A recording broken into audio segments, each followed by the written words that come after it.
All right, well, again, good afternoon, everyone. Today, my topic is the sixth commandment and the prohibition of taking another person's life. But before we jump into the meat of this message, I wanted to start with a simple pop quiz. Just one question, and that has to do with the wording of this commandment. Now, you don't have to say it out loud. You can just think about it in your own mind. But what exactly does the sixth commandment say? Is it A, you shall not murder, or is it B, thou shalt not kill? Well, I'm sorry to say, but you're wrong. But I guess also you're right. Because it's kind of a trick question. Depending on the translation you read it in, it is rendered both ways. And a lot of energy and effort and commentaries have been expended into this subject to try to figure out exactly what this commandment means and how to phrase it in the English language appropriately. Because this commandment is actually a little bit of a tricky one. Now, I've read some Christian commentaries that have taken positions widely across the spectrum. There are some that I read that said this commandment means you can't kill any living thing for any reason whatsoever. Well, I don't think that's right. And then on the other end of the spectrum, there's some that say, well, this should only be narrowly applied to pre-planned, premeditated homicide. Well, I don't know about that either. But no matter how you render this commandment leads to some interesting debates, especially when you hold this commandment up and you compare it to other stories in the Bible, stories of putting down revolts and rebellions, stories of Achan and his sin, laws that govern capital punishment and warfare, and certainly the whole account of the conquest of the ancient nation of Israel as they go into the Promised Land. Now, of course, everyone, religious or not, thinks that it's a wise idea to have rules around killing other people. Even back in the Magna Carta, they have some elements in that document about murder, and way beyond that, in Hammurabi's Code of Laws, there's segments about this as well. But again, when you hold up this commandment and you compare it to the scriptures in the Old Testament, sometimes it feels like it can get a little bit sticky. And it's sticky because it feels like it's the only commandment out of the 10 big ones, at least, that feels like there could be an asterisk next to it. If we look more broadly and think about this commandment only about taking another person's life, well, this is unusual because there are some passages where that underlying action is situational. Sometimes taking the life of another person is not only allowed in some passages, it's commanded in other passages. And God himself takes the lives of many human beings, and that alone makes this commandment very unique versus the other 10. Now, the commandment itself is back in Deuteronomy chapter 5 and verse 17. You can turn back there if you want, but it's such a short passage, you're never going to make it there in time. Deuteronomy chapter 5 and verse 17 is almost always universally rendered either you shall not kill or you shall not murder. And that's largely based on the age of your translation, with the switch from kill to murder happening around the 1970s. The earliest Bible that seems to have made that switch is Young's literal translation. The Bible in Basic English has this translation, which is kind of in the middle. It says, this is Bible in the Basic English, it says, do not put anyone to death without cause. So is that it? You just have to have a really good reason before you can take someone out. Now, when I compare this commandment to the 8th commandment, which is against stealing, it's surprising to me that chapter after chapter of the Bible goes through all sorts of case law on how to handle stealing. Very elaborate situations are laid out, and they tell the people exactly what to do. If someone does this, then they have to repay this. If someone commits this, then they have to repay in this way. Now, when it comes to taking another person's life, something that has larger physical consequences than simply swiping a goat from someone, well, there are a lot fewer instances of case law that are expounded upon. A lot fewer specific examples that you can use to build a framework.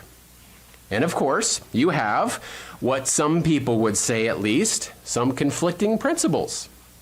From Deuteronomy chapter 5, where we have our commandment, let's go only 41 verses, just a little bit more than 2 chapters, 41 verses to Deuteronomy chapter 7. And we get the following. We're going to pick it up in Deuteronomy chapter 7, and we'll start in verse 1. Deuteronomy 7, verse 1. It says, "When the Lord your God brings you into the land which you go to possess, and has cast out many nations before you," then they're listed here, "7 nations greater and mightier than you. And when the Lord your God delivers them over to you, you shall conquer them and utterly destroy them. And you shall make no covenant with them, nor show mercy to them." Now, at face value, the instruction to go and destroy all these nations in the promised land and the commandment not to murder may seem like it's at odds. And people have looked over this over the years and they thought, I don't know if this adds up. I mean, I've looked at this over the years and I thought, I wonder how all of these pieces really fit together. Now, maybe I'm the only one that has ever had those thoughts. This is a very intelligent crowd, very smart, good-looking, just the best crowd I've ever seen. But I'm confident that I'm not the only person in the whole world that has had these thoughts, where they've read this commandment and they've read through the rest of the Bible and come across a few spots where they had to raise an eyebrow or two. And certainly people around the world have agreed in the past, because this commandment has very often been used in mockery, where they would lift up this commandment and say, how could a loving God demand that the Israelites go and commit genocide? Or, I would never go and worship the God of the Old Testament. I only want to worship the loving God of the New Testament exclusively. Now, I'm sure you've heard those arguments from non-believers, or even believers that want to believe, but have trouble with this image of God directing and approving a bloodthirsty, called-out nation to go destroy and kill, often to the very last man, all the other nations they come across. Now, one Christian resource that I came across when I was researching this sermon, they said that you have to just look to Jesus and ignore the rest of the Bible. You have to take the Old Testament, you have to put it up on a shelf, and only go to the words of Jesus Christ, because there's just too many conflicting things in the Bible, and only Jesus Christ's literal words are what we should worship. But is that it? Did God make a mistake back in the day? Did God soften up as time went on? Well, I'd like to jump into this commandment today, and I want to do that by using a concept here. This is called the golden circle. Now, I wish I could say I was smart enough to think of this myself, but this is by an individual by the name of Simon Sinek, and he's created a whole industry around this concept called the golden circle. And I've used it quite a bit in my own business circles and when I do business consulting, because it really helps distill complex ideas down to their most simple core fundamentals. And for me, when I went through this commandment through this lens, it really helped me understand how this commandment fits in with the rest of the Bible, and more importantly, how this commandment fits in with my life. And hopefully it will do the same for you as well. Now, the golden circle here starts on the outside and works its way in, and that's exactly how we'll do this commandment today. We'll start with the what, we'll move down to the how, and finally we'll end up in the why. Now, they're all interconnected, of course. None of them are fully separated from one another, but they certainly all work together until we get all this focus right down into the bullseye of the center. Now, the what of our commandment deals with the basic understanding of what the commandment says. Now, we've already referenced Deuteronomy chapter 5, which is the actual commandment, but I want to go back a little bit earlier in time, back to Genesis chapter 9. You can turn back there, Genesis chapter 9. Now, this is long before Mount Sinai, long before the Ten Commandments, but we can already see a principle here that God is going to codify in the Big Ten later. Now, I want to pick it up in Genesis chapter 9, and we'll start right in verse 1. Genesis chapter 9, starting in verse 1. It says, "So God blessed Noah and his sons and said to them, Be fruitful and multiply, fill the earth. And the fear of you and the dread of you shall be on every beast of the earth, and on every bird of the air, and all that move on the earth, and on all the fish of the sea. They are given into your hand." Verse 3. "Every moving thing that lives shall be food for you. I have given you all things, even as the green herbs." Now, we have to pause here just for a moment to get the context of what's happening here. At this point, it had not been very many generations since Adam, but even so, things had spiraled out of control. I mean, there was murder in the very first family, if you remember, and things had gotten to the point where God had decided to just hit a reset button with the flood. And part of the rationale he gave for doing this flood was because of the continual violence on the earth. God said that the very hearts of men were evil continually. No one valued one another. So Noah and his family here are saved, as we know. But then notice one of the first fundamental principles that God enumerates post-flood. Continued in verse 4, same chapter, verse 4. It says, "But you shall not eat flesh with its life, that is, its blood. Surely, for your lifeblood I will demand a reckoning. From the hand of every beast I will require it, and from the hand of man. From the hand of every man's brother I will require the life of man. Whoever sheds man's blood, by man his blood shall be shed." Now why? Why is that? "For in the image of God he made man." Now, this is a very insightful comment that God says to Noah. God made man in his image and gave him a special spirit. This is extremely important because this is what separates us from every living thing in the known universe.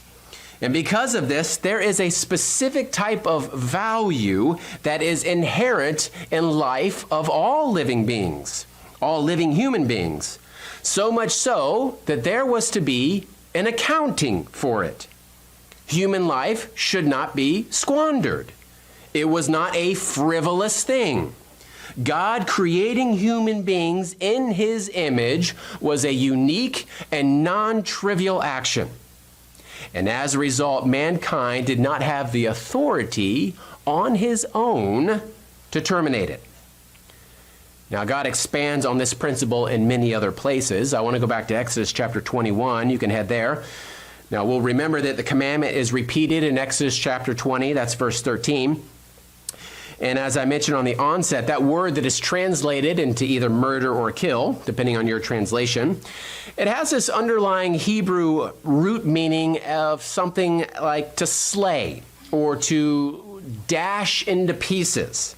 And it's almost always, but not exclusively, used in talking about a non-accidental death or a killing that was not legal. Exodus 21, that gives us a couple of examples that kind of point out the difference between the two and where they're delineated. Exodus chapter 21, we'll start in verse 12. Exodus chapter 21 and verse 12. It says, "He who strikes a man so that he dies shall surely be put to death."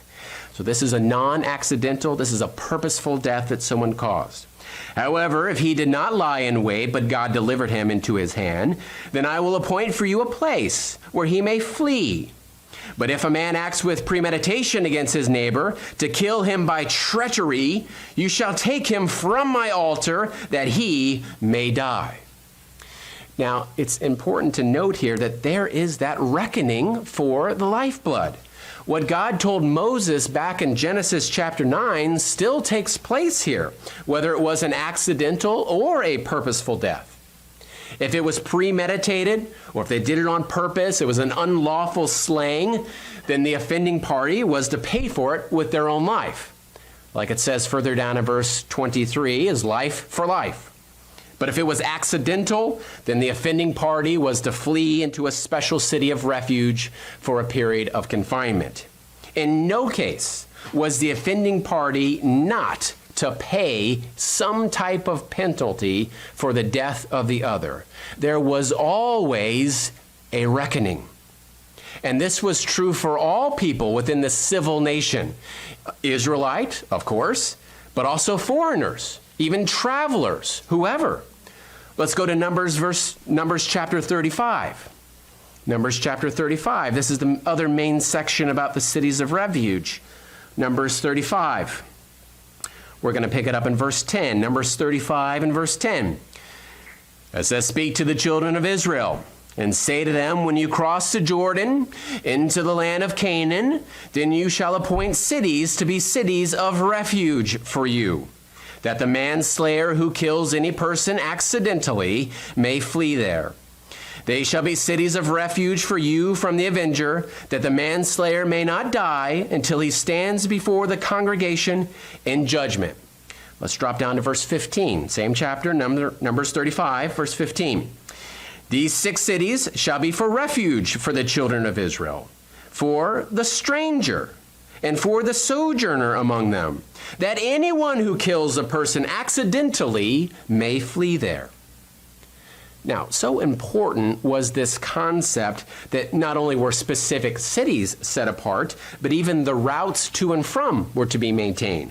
This is the only place in the Bible, at least that I could find, where God had instructions on infrastructure, like the roads and the pathways, and they were required to be adhered to. The cities were placed strategically around the nation so that any person anywhere in the nation would be no more than 1 day's journey to one of these cities on one of these well-maintained, by law, roads. But in these kind of specific tactical instructions, God still brings it all the way back to the concept he had in Genesis.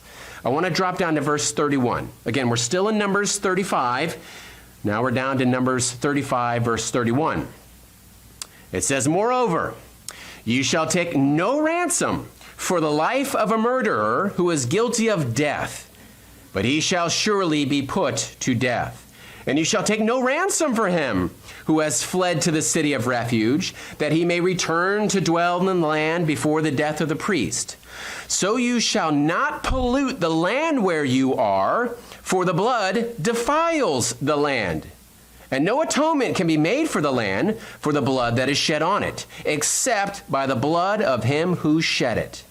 Therefore, do not defile the land which you inhabit, in the midst of which I dwell. For I, the Lord, dwell among the children of Israel." Now, God put these rules into place, just like all the other rules of the civil nation of Israel, so that there would be order, so that there would be justice, there would be consistency throughout his nation. And God, as the giver of life, has the sole authority to dictate the laws around life and death. And since anyone can destroy, but only God can create, and since he made us in his image, then God's laws exclusively are the authority in setting the boundaries around life and death. This is one of the reasons why capital punishment is allowed in the civil society of Israel, because those boundaries and those guidelines were set by God himself. In the what of our golden circle, the 6th commandment is the most basic part of this commandment. We are not to physically murder another individual, because God created man in his image, and that there should be a reckoning that must take place if blood is spilled. But let's head down to this next ring. Now we get to that second ring. That's the golden circle. The second ring is the how. How does God expect you to uphold this commandment? Well, Jesus Christ, as we well know, explained in several passages that murder begins in the heart. It doesn't begin with a knife. Now, we'll get to Jesus Christ's teachings in just a moment, but I wanted to turn back first to 2 Samuel chapter 12. 2 Samuel chapter 12. Now, we're going to start in verse 7, but we're going to be jumping right into a very big story here. Some would say that it's only when Jesus Christ began his earthly ministry, it's only then could we really understand that murder begins in the heart. But clearly, there is consistency in God's word from start to finish. And God's word is true from the beginning to the end. Jesus may have clarified it and put it into plain language, but this was not a brand new concept. This was not something Jesus made up on the spot. 2 Samuel chapter 12 is in the story of David and Bathsheba, and we're picking it up after the deed has been done, after Uriah had been killed, and when Nathan confronts David about the whole affair. Nathan gives him a story about someone that abused his power and his authority, and David gets super angry with him, and then, of course, Nathan kind of pulls back the sheet and says, "Nah, it was you we were talking about the whole time." So that's the context here in 2 Samuel chapter 12, starting in verse 7. 2 Samuel 12, verse 7 says, "Then Nathan said to David, 'You are the man. Thus says the Lord God of Israel, I appointed you king over Israel, and I delivered you from the hand of Saul. I gave you your master's house and your master's wives into your keeping. I gave you the house of Israel and Judah, and if that had been too little, I would have given you much more. Why have you despised the commandment of the Lord to do evil in his sight? You have killed Uriah the Hittite with the sword. You have taken his wife to be your wife and have killed him with the sword of the people of Ammon.'" Well, now, let me ask you a question. When did David do this? Like, when did he kill Uriah? So obviously he wasn't on the opposing side of the army. He didn't shoot the arrow and kill Uriah. He wasn't even in charge of the battle. He didn't give the instruction, although he dictated it through his chain of command. So when did he commit this murder? Now it's interesting to note that there are two words here in verse 9 that are translated killed, but they're two different Hebrew words. And both of them are used back in Exodus 21 and Exodus 22 in the list of actions that demanded the death penalty. Although he didn't yield the weapon, although he didn't deliver the blow, he was still the killer. And it started in his heart long before he commanded any physical action to take place. Now, the heart is where the seed was planted for David and the sins in this whole affair. Back at the beginning, when he looked down over the balcony, all the way until Nathan comes in and confronts him. Over and over again, a seed was planted in his heart. It became full grown until finally the evil fruit sprouted into sinful actions. Well, let's go forward to the New Testament for two examples by Jesus Christ. And the first one's in John chapter 8. John chapter 8, we're going to read verse 44 of John chapter 8. But notice in the immediately preceding verses here, Christ is going back and forth with the Pharisees. And Christ knows that they are getting angrier and angrier with him.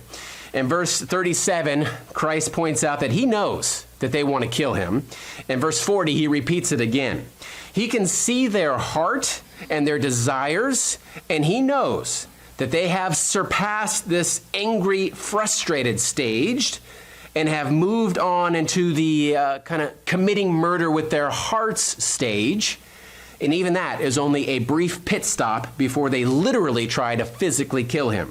Jesus sees all of this. He understands their motives and their state of mind. And then he makes this observation in verse 44. John 8:44. He said, "You are of your father, the devil, and the desires of your father you want to do. He was a murderer from the beginning." A murderer from the beginning. And does not stand in the truth because there's no truth in him. And when he speaks a lie, he speaks from his own resources, for he is a liar and the father of it. Well, Satan wasn't literally taking the life of anyone at his beginning. They were spirit beings. There was no physical life for him to take. But he was a murderer by what he had in his heart. He broke the spirit of this commandment just as much as if he were to spring up in the field and strike Abel with a rock. In Matthew chapter 5, Jesus Christ adds even more clarity to this. You can go back there, Matthew chapter 5, and we'll start in verse 21. Matthew chapter 5, verse 21. It says, "You have heard that it was said of those of old, 'You shall not murder,' and whoever murders will be in danger of the judgment. So I think that is clear. That's our what part of our commandment. If you're on the fence about whether physical murder is right or wrong, hopefully that just settles it up right here and there. Verse 22, but I say to you that whoever is angry with his brother without a cause shall be in danger of the judgment. Ugh. All right. That starts to get a little bit stickier when we read that, because all of us have been in this situation before. And it's interesting that similar penalties are mentioned in these two verses. Physically committing the act of murder and angry without a cause result in danger of the judgment. Now, this part of the verse makes it seem like that this is just an emotional response.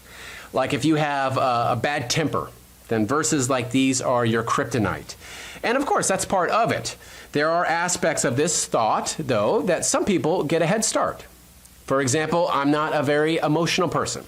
You can verify that with my wife. If someone cuts me off in traffic, I don't blow my lid, and start honking and cursing and try to ram them or anything like that. That's just not part of my temperament. Some people, as a personality trait, though, are more quick to fly off the handle. On my recreational hockey team, there are times when the anger of another player boils over and they try to fight each other. And this happens in a low-level rec hockey game that means nothing to nobody. But for some of them, that's just their temperament. Some of their personality types have an impact in this verse. But as we continue with this verse, Jesus isn't exclusively talking about the emotion of anger. There's something different here. It's not just an unbridled emotional response. It's not someone just boiling over. Instead, this is how someone views another person. Let's continue on. And whoever says to his brother, Raka, shall be in danger of the council. But whoever says, you fool, shall be in danger of hellfire. Now, these are two types of derogatory statements. One's like an insult, like saying, like, you empty head, or saying that that person is worthless. Like, don't give the assignment to that person. Like, they're just going to mess it up. They just screw everything up. Like, that's sort of an insult. The other one is more like a slur, like saying, like, this guy is an idiot. He doesn't have any value to me. When you put them together, it's an attack on someone's intellect and an attack on someone's character, even in an offhanded, dismissive way. Now, I'm not an emotional person, but this is not just about emotion. This is about how you view someone in your heart. You may be very calm and very rational about someone, but still think that they are worthless. You can just shake your head and think, this guy's an idiot. Now, Jesus Christ doesn't stop there, because he goes on to hammer home this point. Verse 23, therefore.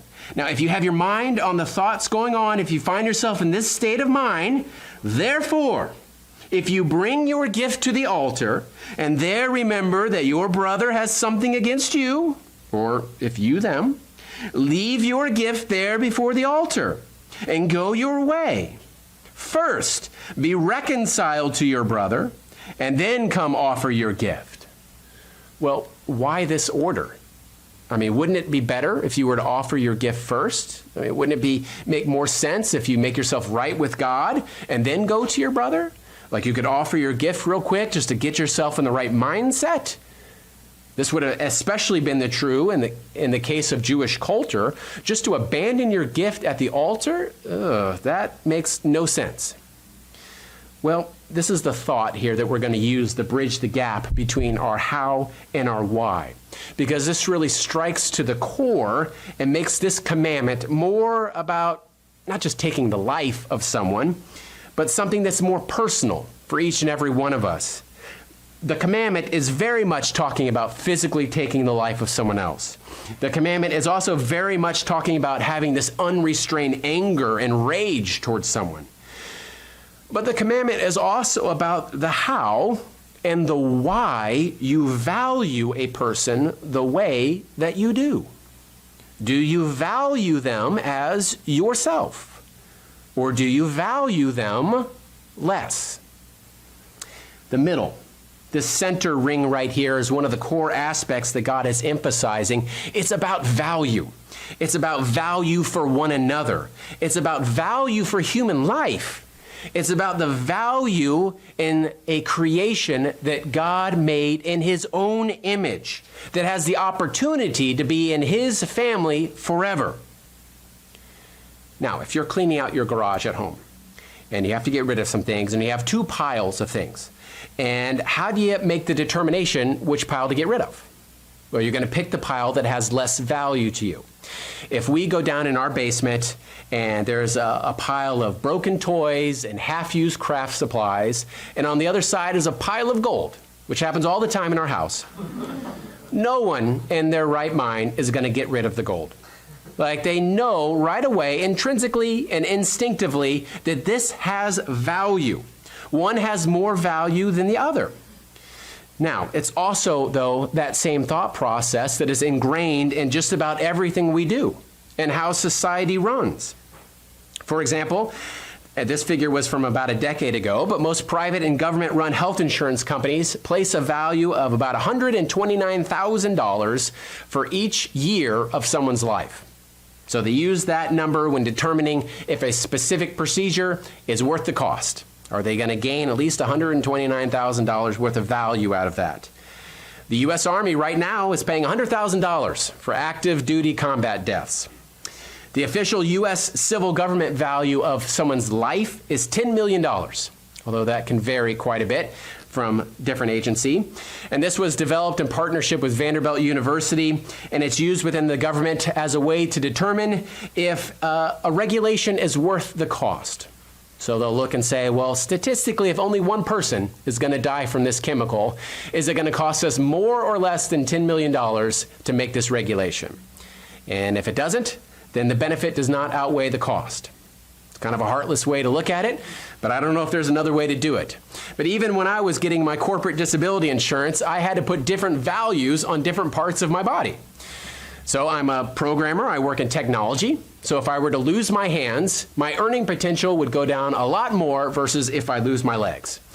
For a professional soccer player, this would be, of course, switched all the way around, with their legs much more valuable. If they were to see how I played soccer last weekend, the value of my legs would be close to zero, I'm sure. But when it comes to dealing with one another, it's easy to have this same sort of valuation system come into play. And Jesus Christ talks about this over and over again, where he says, be on guard for favoritism when someone who's richly dressed walked in versus someone who looks poor and is in shambles, or maybe looks a little bit disheveled. And this comes into play in all sorts of insidious ways, even subconsciously. How you value someone, or the lack of value you have someone, impacts the way you treat them.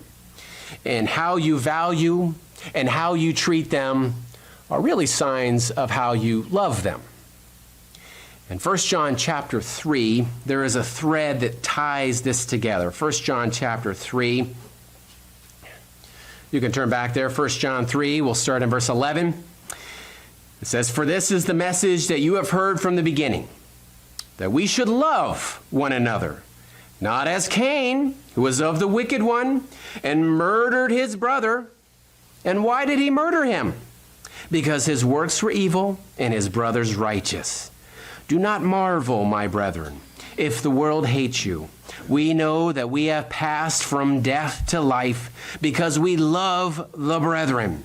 He who does not love his brother abides in death.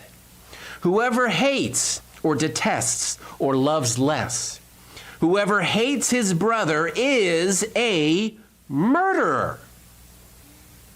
And you know that no murderer has eternal life abiding in him." Now, stop here just for a second, because this word murderer here, this Greek word that is used, it's only used in two places in the whole Bible. Right here, obviously, and then it's used in the other scripture we read earlier that said Satan is a murderer from the beginning. Satan is a murderer from the beginning, and if we hate our brother, we are also murderers. That is not great company to be in. Verse 16, "By this we know love, because he laid down his life for us, and we also ought to lay down our lives for the brethren. But whoever has this world's goods and sees his brother in need and shuts up his heart from him? How? How does the love of God abide in him?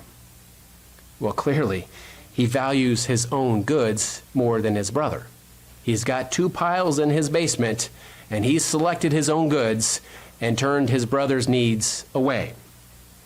Verse 18, my little children, let us not love in word or in tongue, but in deed and in truth.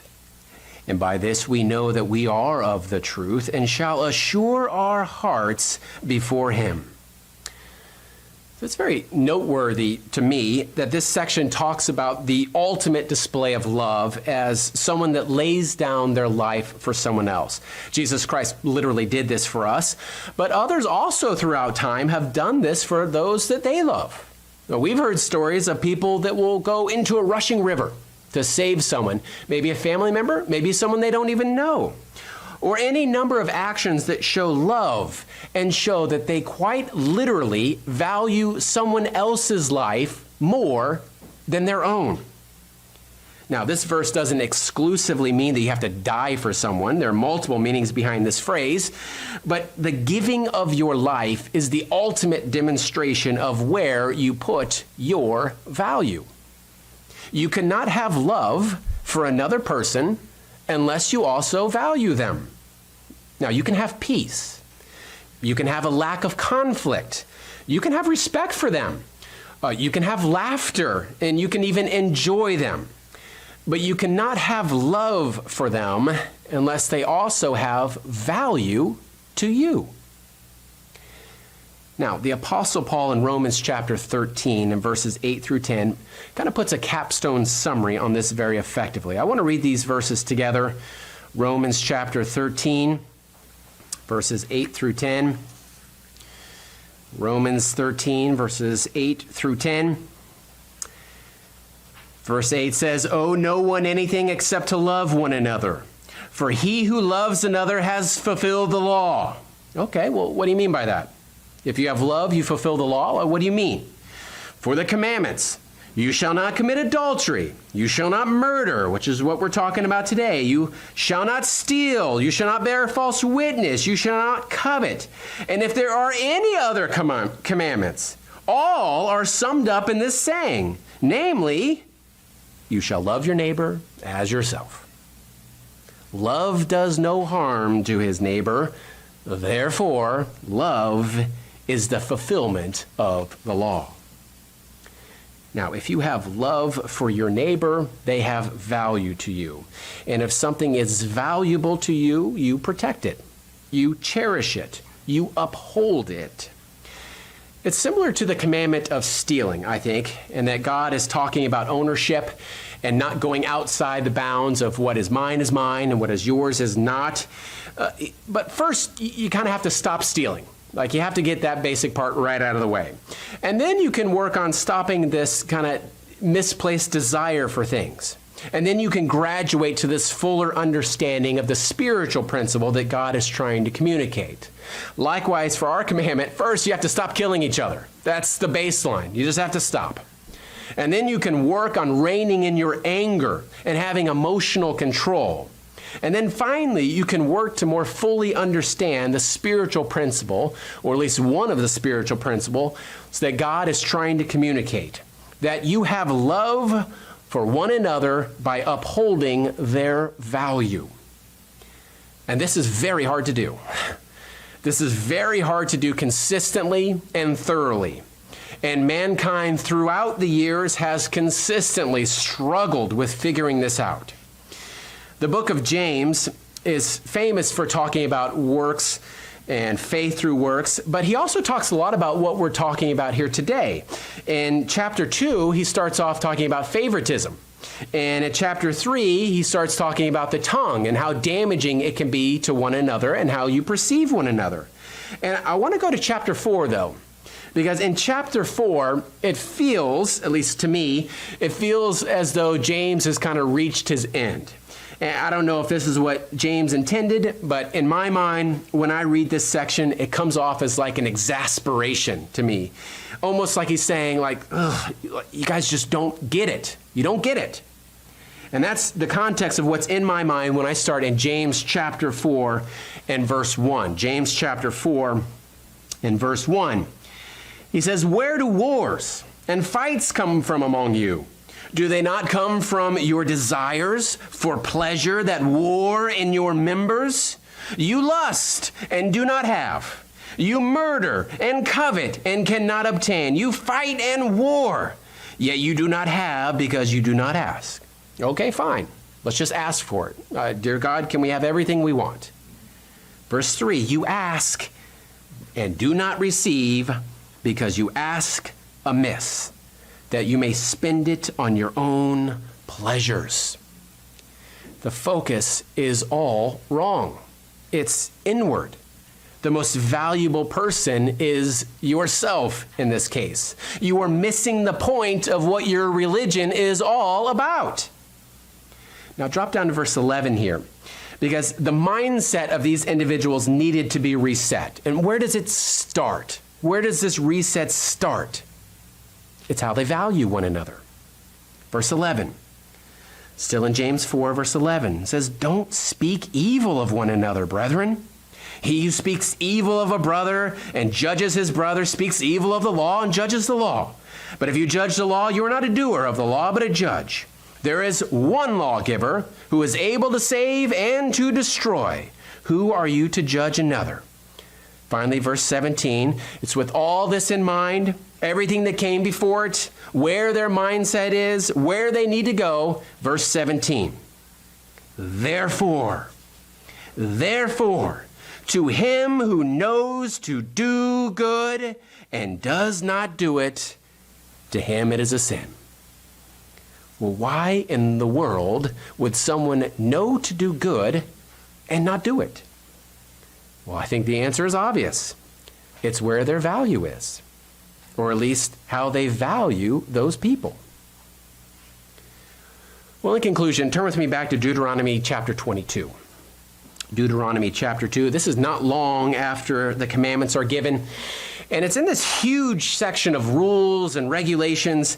And in fact, at the top of my Bible, this section has a header that just says miscellaneous laws. Like these are all the leftovers God's just throwing in here.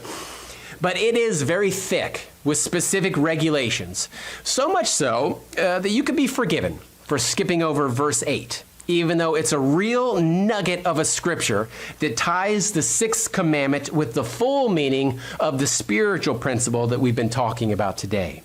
Now, I'm going to read just this single verse, Deuteronomy chapter 22, verse 8, and I'm going to read it out loud from the modern King James Version, just slightly different than the New King James. Deuteronomy 22, verse 8, modern King James, says, "When you build a new house, then you shall make a guardrail for your roof, so that you do not bring blood on your house if one falls from it." Now, you'll remember that their roofs are flat, not pitched roofs like we have, and they very routinely used and occupied and traversed their roofs. Now, why does God care if they have a guardrail on their roof? Like, this seems to be a gigantic overreach, like a micromanaging homeowners association that's telling them to paint their house the same colors.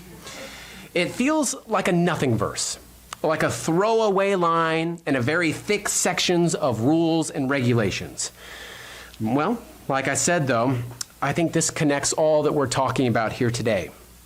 Your neighbors have value, and you should go out of your way to recognize that and to plan for it. Put a little railing around your roof to make sure no one falls off accidentally. And if you don't, and they fall off, well, then you have to hightail it down to a city of refuge and stay there for who knows how long. But it's not about just not killing someone. It's about the value that you see in that other person.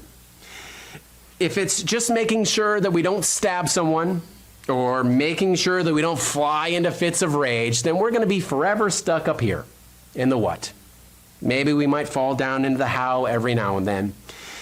But without understanding and the conviction that human beings, that were created in God's image have value, deep, meaningful value, well, then we can never get down into the why. Now, God cannot force us to value anyone. He can give us examples of how other people have done it. He can show us what outward manifestations of that may look like. He can give us lots of stories of people that don't do it. He can even send his very son to this earth and demonstrate this in a very real sense. But at the end of the day, we have to figure out how to internalize this ourselves. Sometimes you got to go back to square one and put a railing around your roof. To take a little extra time in your job, within your family, at your leisure activities, and think about the others that are around you. Think about how your decisions impact them, how you interact with them, how you truly view them in your heart, and if you truly treat them as valuable. Now, there are some people in the church, or members that will come into the church in the future, that have committed the crime of murder, physical murder. Either it was a homicide or manslaughter, and those that have taken that action, they have broken this commandment. And although the repercussions of breaking this commandment have repercussions that may last a lifetime, this is still a sin like any other sin. And God will forgive a repentant heart of that sin just like all the others. Lots more of us, though, have committed this mental and emotional aspect of this commandment and have felt anger towards other people. Now, hopefully, this didn't often rise to the level of hatred where we're actively and we're proactively murdering someone in our heart, but certainly this happens a lot more than physically killing someone. But all of us, every single one of us, and probably a double helping of myself, all of us are guilty of not always valuing other human beings the way God intended. The creator of the universe has done something interesting. He's created these silly little fleshy meat sacks out of the clay in the ground, and he's put his breath of life in them, and he's given them the opportunity to be in his family forever. What a blessing that is. Is it do not murder, or is it do not kill? I guess it's both in a way. But in one sense, if we look at it through the eyes of a golden circle, maybe it doesn't matter all that much, because I think our understanding goes much deeper than both of those words, really. Let us embrace this sixth commandment like never before and reinvigorate how we look at the creation God has made in his very own image.